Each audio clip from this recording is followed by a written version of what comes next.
கோயம்புத்தூரிலிருந்து பாலக்காட்டிற்கு ரயில்கள் செல்லும் வகையில் ஒரு மாற்று வழித்தடம் உருவாகி இருக்கின்றது. தற்போது வாளையார் பகுதியில் இருக்கக்கூடிய அடர்ந்த காடுகளுக்கு இடையே தான் ரயில்கள் செல்கின்றது. இந்த வழித்தடத்தில் ஏராளமான தடங்கல்கள் இருக்கின்றது. இவை அனைத்தையும் தவிர்க்கும் வகையில் போத்தனூரிலிருந்து பொள்ளாச்சி வழியாக பாலக்காட்டிற்கு ரயில்கள் செல்லும் வகையில் ஒரு புதிய வழித்தடம் அமைய இருக்கின்றது. அதுதான் ஒரு மாற்று வழித்தடமாக பாலக்காட்டிலிருந்து கேரள மார்க்கத்தில் செல்லக்கூடிய ரயில்களுக்கு அமைய இருக்கின்றது. இதன் மூலமாக ஏற்கனவே இருக்கக்கூடிய வழித்தடத்தில் பாலக்காட்டிலும் சரி பொள்ளாச்சியிலும் சரி என்ஜின் திருப்ப வேண்டுமே, எப்படி இது சாத்தியமாகும்? இதற்கு ஏதேனும் மாற்று திட்டங்கள் வைத்துள்ளார்களா? ஆமாம், இதற்கு பைபாஸ் வழித்தடத்திற்கான ஒரு மாற்று திட்டம் 2 சந்திப்புகளுமே இருக்குது.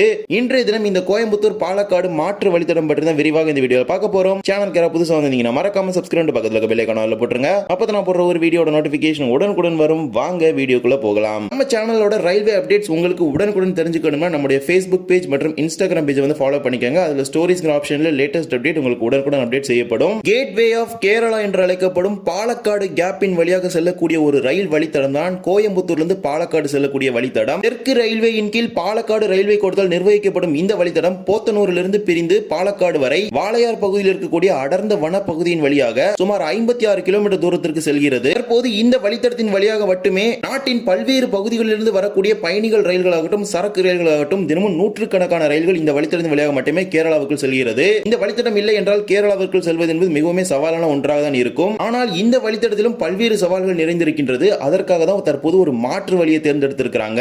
அதுதான் கோயம்புத்தூரையும் பாலக்காடையும் இணைக்கும் வகையில் போத்தனூரிலிருந்து பொள்ளாச்சி வழியாக பாலக்காட்டிற்கு ஒரு புதிய ரயில் தடம் அமைக்கக்கூடிய ஒரு திட்டம். கோயம்புத்தூரிலிருந்து நேரடியாக பாலக்காட்டிற்கு செல்ல வேண்டும் என்றால் வெறும் 56 கிலோமீட்டர் தூரம் மட்டுமே. அதே நேரத்தில் பொள்ளாச்சி வழியாக பாலக்காட்டிற்கு ரயில்கள் செல்லும் பொழுது அது 104 கிலோமீட்டராக மாறும். கூடுதலாக 48 கிலோமீட்டர் தூரத்திற்கு ரயில்கள் பயணிக்க வேண்டியதாக இருக்கும். இதற்காக கூடுதலாக ஒரு 48 கிலோமீட்டர் தூரம் கொண்ட வழித்தடத்தை தேர்ந்தெடுத்திருக்கிறாங்க. அதற்கான முக்கியமான காரணம் வாளையார் கணவாய் என்று அழைக்கப்படக்கூடிய இந்த பகுதியில் இருக்கக்கூடிய அடர்ந்த வனப்பகுதி தான். வனவிலங்கு நடமாட்டம் நிறைந்த ஒரு ரயில் பாதையாக தான் இந்த வழித்தடம் இருக்கின்றது. இப்போது வரைக்குமே கொஞ்சம் வருஷத்துக்கு முன்னாடி வரைக்கும் நீங்க பார்த்திருந்தீங்கன்னா இந்த ரூட்ல ரன் ஆகிற ட்ரெயின்ஸ்ல நிறைய எலிபென்ட்ஸ் பாத்தீங்கன்னா அடிபட்டு உயிரிழக்கிற சம்பவங்கள் நடந்திருக்கும். நிறைய அட்வான்ஸ்ட் ஏஐ கேமராஸ் எல்லாம் பிக்ஸ் பண்ணி இந்த ரூட்ல பாத்தீங்கன்னா இப்ப கிட்டத்தட்ட ஒரு கடந்த ஒரு வருஷத்துக்கு மேலாவே எந்த ஒரு யானை உயிரிழப்புமே இந்த வழித்தடத்தில் நடைபெறவே கிடையாது. அதற்காக இந்த ரயில்வே பாதையில பாத்தீங்கன்னா பல்வேறு விதமான வசதிகள் செஞ்சிருக்காங்க. குறிப்பாக பல்வேறு பகுதிகளில் யானைகள் கடக்கும் வகையில ரயில்வே தண்டவாளங்களுக்கு கீழே பாலங்கள் கட்டமைக்கப்பட்டுள்ளது. மற்றும் இந்த வழித்தடத்தில் அதிக அளவிலான வேகத்தில் ரயில்கள் இயக்க முடியாது. மிகவும் குறைவான வேகத்தில் மட்டுமே ரயில்களை இயக்க முடியும். இது போன்ற பல்வேறு விதமான சவால்கள் இந்த வழித்தடத்தில் இருக்கின்றது. அதிலும் குறிப்பாக இதில் மொத்தமாக 2 வழித்தடங்கள் இருக்கின்றது. ஒன்று ஏ லைன், மற்றொன்று பி லைன். ஏ லைன்ல தான் பாத்தீங்கன்னா அதிக அளவிலான வனவிலங்குகள் வந்து செல்லக்கூடிய ஒரு பகுதி. இந்த பகுதியில் பாத்தீங்கன்னா யானைகள் கூட்டமும் அதிக அளவில் வந்து செல்லக்கூடிய ஒரு பகுதியாக இருக்கின்றது. பி லைன் என்பது அதிக ஏற்றம் மற்றும் இறக்கம் கொண்ட ஒரு வழித்தடமாக இருக்கின்றது. மொத்தமாக இரட்டை ரயில் பாதையாக இருக்கின்றது. ஒரு வழித்தடம் பாத்தீங்கன்னா ஏ லைன்ல போகும், அதே மாதிரி மறு வழித்தடம் பி லைன்ல வருது. இதுல இந்த பி லைனை பொறுத்த வரைக்கும் பகல் நேரத்தில் ரயில்களை 75 கிலோமீட்டர் வேகத்தில் இயக்குவாங்க. அதே இரவு நேரத்தில் 45 கிலோமீட்டர் வேகத்தில் மட்டும்தான் ரயில்கள் இயக்குவாங்க இந்த வழித்தடத்தில். மற்ற பகுதிகளில் ரயில்கள் 110 கிலோமீட்டர் வேகத்தில் இயக்கப்பட்டாலும் இந்த பகுதியில் ரயில்கள் என்பது மிகவும் குறைவான வேகத்தில் இயக்கப்படும். காரணம் இந்த வாளையார் கணவாய் என்கிற இந்த பகுதியில் இருக்கக்கூடிய வனவிலங்குகள் நடமாட்டம், அதே போலவே ஏற்ற இறக்கமான நிலப்பகுதி, இது போன்ற பல்வேறு விதமான காரணங்கள் கூறப்படுகின்றது. தற்போது இந்த பகுதியில் 3வது வழித்தடம் அமைப்பதற்கான ஆய்வுகள் நடந்துட்டு இருக்குது. ஏனென்றால் 3வது ரயில் பாதையை அரக்கோணத்தில் துவங்கி இங்க கேரளாவோட ஷோர்னூர் வரைக்கும் அமைப்பதற்கு திட்டமிட்டிருக்காங்க. அதற்கான பணிகள் எல்லாமே இப்போ போயிட்டு இருக்குது. இப்போ அதற்கும் சேர்த்து ஒரு அல்டர்னேட்டிவ் ஆப்ஷனா தான் பாத்தீங்கன்னா ஒரு புது ரூட் வந்து பிளான் பண்ணிருக்காங்க. அதுதான் பொள்ளாச்சி வழியா பாலக்காடு ரீச் பண்ற மாதிரியான ஒரு பிளான். இப்போதைக்கு அவங்க திட்டமிட்டு இருக்கிற இந்த ஒரு வழித்தடத்தின் மூலமாக ரயில்கள் இயக்கப்பட்டால் பொள்ளாச்சி சந்திப்பில் ஒரு என்ஜின் திருப்ப வேண்டும், அதே போல பாலக்காடு சந்திப்பில் மற்றொரு என்ஜின் திருப்ப வேண்டும். இவ்வாறு 2 முறை என்ஜினை திருப்பி இயக்குவது என்பது சாத்தியமில்லாத ஒன்று எந்த ஒரு நிலையத்திலுமே. இந்த 2 ஜங்ஷனுடைய ரிவர்சலையும் கட் பண்ற விதமா 2 பைபாஸ் லைன் அமைப்பதற்கு பிளான் பண்ணிருக்காங்க சதர்ன் ரயில்வே. குறிப்பாக இந்த பைபாஸ் வழித்தடங்கள் அமைப்பதை ரயில் என்ஜின் திருப்புதலை தவிர்க்குவதற்காக தான். குறிப்பாக நம்ம தமிழ்நாட்டில் எடுத்துக்கிட்டீங்கன்னா நாகர்கோவில், வாஞ்சி மணியாச்சி, அதே போல மேக்னசிட் ஜங்ஷன், இது போன்ற பல்வேறு விதமான பைபாஸ் இருக்குது. சோ இந்த பைபாஸ்க்குனே பாத்தீங்கன்னா தனியா ஒரு வீடியோ போட்டிருப்பேன், ஒரு வருஷம் முன்னாடி போட்டிருப்பேன் நினைக்கிறேன். நிறைய பேர் பார்த்திருந்தீங்க. கிட்டத்தட்ட ஒரு 30K வியூஸ் போயிருந்துச்சு. அதுக்குமே இது அமைப்பதன் மூலமாக பயண நேரம் குறையும். அதே போலவே இந்த பைபாஸ் வழித்தடங்கள் மூலமாக ரயில்களுக்கான என்ஜின் திருப்புதல் என்பது தவிர்க்கப்படுகின்றது. இதை பற்றி நேற்று ஒரு வீடியோ நான் பதிவு செஞ்சிருப்பேன். அதாவது பாலக்காடுல புதுசா பாத்தீங்கன்னா ஒரு பைபாஸ் லைன் அமைப்பதற்கு டிபிஆர் வந்து ரெடி பண்ணிருக்காங்க அப்படின்னு சொல்லி நான் வீடியோ போட்டிருப்பேன். சோ இப்போ அதுவும் சேர்த்து இதுல தான் வரப்போகுது அந்த திட்டத்தின் கீழே. அதாவது அந்த பைபாஸ் வழித்தடம் அமைப்பதே இந்த முக்கியமான திட்டத்தின் கீழே தான் வர இருக்கிறது. இதன் மூலமாக 2 மெயின் ஜங்ஷன் பாத்தீங்கன்னா அவாய்ட் ஆகும். ஒன்று பாலக்காடு ஜங்ஷன், இன்னொன்று பொள்ளாச்சி ஜங்ஷன். பட் ரெண்டுக்குமே பாத்தீங்கன்னா அல்டர்னேட்டிவா ஸ்டேஷன் கொடுக்க போறாங்க. பாலக்காடு சந்திப்பை பொறுத்த வரைக்கும் பராலி என்கிற ரயில் நிலையத்தில் இருந்து கல்பாத்தி பாலம் என்கிற பகுதிக்கு இடைப்பட்டுள்ள 2 தண்டவாள பகுதியில் தான் இந்த பைபாஸ் வழித்தடத்தை அமைக்க போறாங்க. இதனை 200 கோடி மதிப்பீட்டில் அமைப்பதற்கு திட்ட அறிக்கையும் தற்போது தயாராகி இருக்கின்றது. அது தெற்கு ரயில்வே தலைமையகத்திற்கு அனுப்பி இருக்காங்க. இதன் மூலமாக பாலக்காடு சந்திப்பு வந்து ஸ்கிப் ஆயிரும். அதே நேரத்தில் இந்த வழித்தடத்தில் இயங்கக்கூடிய ரயில்களுக்கு பாலக்காடு டவுன் என்கிற ஒரு ரயில் நிலையமானது அல்டர்னேட்டிவ் ஸ்டேஷனா இருக்குது. ஃபார் எக்ஸாம்பிள் எடுத்துக்கிட்டீங்கன்னா இப்ப நாகர்கோவில் ஜங்ஷனுக்கு போகாத நிறைய ட்ரெயின்ஸ் பாத்தீங்கன்னா நாகர்கோவில் பைபாஸ்ல யூ டர்ன் போட்டு நாகர்கோவில் டவுன்ல போய் நின்று தான் திருவனந்தபுரம் டைரக்ஷன்ல போயிட்டு இருக்குது. அது மாதிரி தான் பாலக்காடு டவுன் டைரக்ஷன்ல இருந்து ஷொர்ணூர் மார்க்கத்துல போற ட்ரெயின்ஸ் எல்லாமே பாலக்காடு டவுன்ல நின்றுட்டு போகும், பாலக்காடு ஜங்ஷனுக்கு போகாம. அதே மாதிரி பொள்ளாச்சி ஜங்ஷன்ல 300 கோடி ரூபாய் மதிப்பீட்டில் பைபாஸ் வழித்தடத்தை அமைப்பதற்கு திட்ட அறிக்கை தயாராகி இருக்கின்றது. ஆனைமலை ரோட்டிலிருந்து கோவில்பாளையம் என்கிற பகுதி வரைக்கும் ஒரு புதிய பைபாஸ் வழித்தடத்தை அமைப்பதற்கு தான் இந்த திட்ட அறிக்கை தயார் செஞ்சிருக்காங்க. இதன் மூலமாக பொள்ளாச்சி ஜங்ஷன் ஸ்கிப் ஆகும். அதே நேரத்தில் ஒரு புதிய நிலையத்தையும் கட்டமைப்பதற்கு திட்டமிட்டு இருக்காங்க.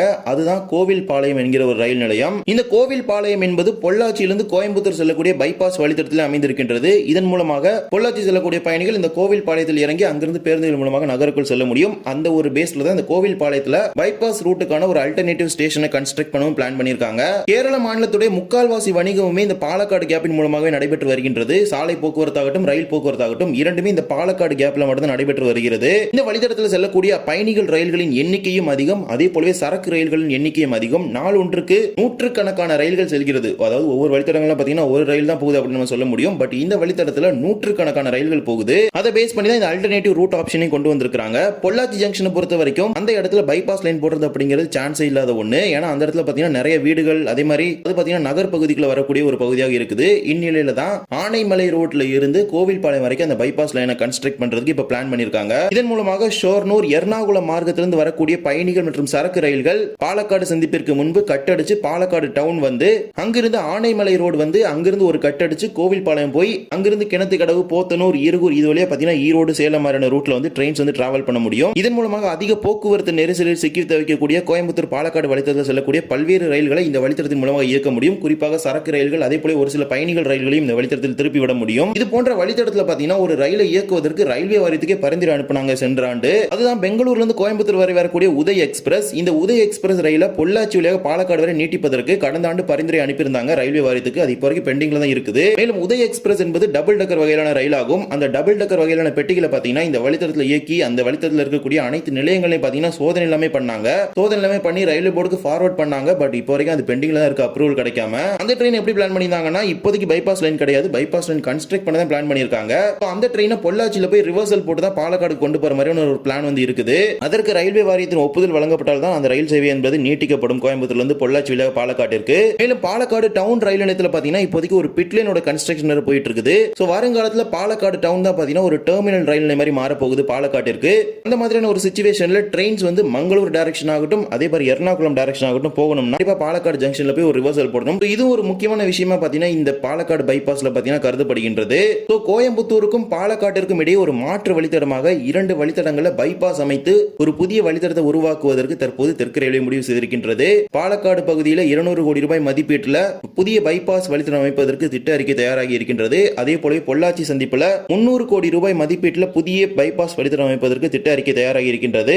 இதுல பாலக்காடு பொறுத்த வரைக்கும் 1.8 கிலோமீட்டர் தூரத்துக்கு இந்த ரயில் பாதை அமைப்பதற்கு முடிவு செஞ்சிருக்காங்க. பொள்ளாச்சியை பொறுத்த வரைக்கும் 2.5 கிலோமீட்டர் தூரத்திற்கு அமைப்பதற்கு முடிவு செஞ்சிருக்காங்க. என்றால் நான் முன்னாடி சொல்லியிருப்பேன், பாலக்காடு ஜங்ஷனுக்கு அருகாமையில் பாத்தீங்கன்னா அந்த பைபாஸை கட் பண்ண முடியாது. சோ இந்த ஆனைமலை ரோட்டு கோவில்பாளையம் அப்படிங்கிறது அவுட்டர்ல தான் பாத்தீங்கன்னா போக போகுது. சோ கிட்டத்தட்ட ஒரு 2.5 கிலோமீட்டருக்கு அவுட்டர்ல தான் பாத்தீங்கன்னா இந்த பைபாஸ் லைனை கன்ஸ்ட்ரக்ட் பண்றதுக்கு இப்ப பிளான் பண்ணிருக்காங்க. இதற்கான விரிவான திட்ட அறிக்கையும் தற்போது தயாராகி இருக்கின்றது. அது தெற்கு ரயில்வே தலைமையத்துக்கு அனுப்புவாங்க. தெற்கு ரயில்வே தலைமையகம் அனைத்தையும் அனலைஸ் பண்ணிட்டு அதை ரயில்வே போர்டுக்கு ஃபார்வர்ட் பண்ணுவாங்க. ரயில்வே போர்டு எப்போ அப்ரூவல் கொடுக்குறாங்களோ அதுக்கப்புறம் தான் அதுக்கு ஃபண்ட் அலோகேஷன் அப்படிங்கிறதே நடக்கும். அதுக்கான நிதி எல்லாமே ஒதுக்கீடு செஞ்ச பிறகுதான் அந்த புதிய பைபாஸ் வழித்தடத்திற்கான பணிகள் எல்லாமே துவங்குவாங்க. இந்த 2 பைபாஸ் வழித்தடங்களுமே பாத்தீங்கன்னா பாலக்காடு கோட்டத்தின் கீழ் தான் அமைய போகுது. ஏன்னா பொள்ளாச்சி ஜங்ஷன் பாலக்காடு கோட்டத்தின் கீழ் தான் வரப்போகுது. பாலக்காடு கோட்டம் இந்த திட்டத்தை மிக விரைவுபடுத்துவாங்க அப்படிங்கிறதுல எந்த ஒரு மாற்று கருத்துமே கிடையாது. என்றால் இது ஒரு அல்டர்னேட்டிவ் ஆப்ஷனா மாறப்போகுது. கேரளாவினுடைய ஒரு முக்கியமான ஒரு போக்குவரத்திற்கான ஒரு வழித்தடமாக இது மாறப்போகின்றது. இதன் மூலமாக பொள்ளாச்சி பகுதிக்கு கூடுதல் ரயில் சேவைகளும் கிடைக்கப்படுவதற்கான ஒரு வாய்ப்பாக அமையும். என்றால் அந்த கோவில்பாளையம் சொல்லி பாத்தீங்கன்னா அது பொள்ளாச்சிக்கான ஒரு ரயில்வே ஸ்டேஷன் மாதிரி கன்ஸ்ட்ரக்ட் பண்றதுக்கு பிளான் பண்ணிருக்காங்க. இந்த திட்டத்தை பற்றிய உங்களுடைய கருத்துக்களை மறக்காம கமெண்ட் செக்ஷன்ல சொல்லிட்டு போயிருங்க. இந்த ஒரு வீடியோல இந்த வீடியோ பிடிச்சிருந்தா மறக்காம like and share and subscribe பக்கத்துல இருக்க பெல் ஐகானை போட்டுருங்க. அப்பதான் நான் போடுற ஒரு வீடியோட நோட்டிபிகேஷன் உடனுக்குடன் வரும். இன்னொரு வீடியோ சந்திக்கலாம். தேங்க்ஸ் ஃபார் வாட்சிங்.